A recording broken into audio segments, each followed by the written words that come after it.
Hello friends, তো finally আজ আমি ট্যাটু করাতে চলে এসেছি। অনেক দিন থেকেই আমার ইচ্ছা ছিল আমি এখানে মম আর ড্যাডের ট্যাটু করাবো।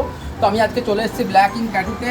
একদম নতুন খুললো ব্ল্যাক ইঙ্ক ট্যাটু। তো যাই ভিতরে যেয়ে নি দাদার সাথে কথা বলতে। তো বন্ধুরা ফাইনালি ভিতরে প্রবেশ করে গেছি। ভিতরে প্রবেশ করার পরেই দাদা আমাদেরকে খুব ভালোভাবে স্বাগত জানালো এবং পরপর ট্যাটু ডিজাইন দেখালো। ফাইনালি আমি এই ট্যাটু ডিজাইনটা সিলেক্ট করলাম এবং খুব ভালোভাবে ট্যাটুটি করলো এবং অতঃপর দেখতে পাচ্ছেন কীরকম হয়েছে ট্যাটুটি। আপনারা দেখুন সবাই আর আমাকে জানান কেমন হয়েছে ট্যাটুটি।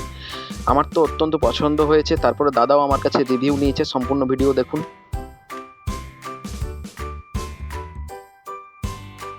দাদা, আপনি তো ফার্স্ট টাইম আমাদের স্টুডিওতে এলেন, কাজ দেখলেন, করালেন, কেমন লাগলো, কেমন এক্সপিরিয়েন্স?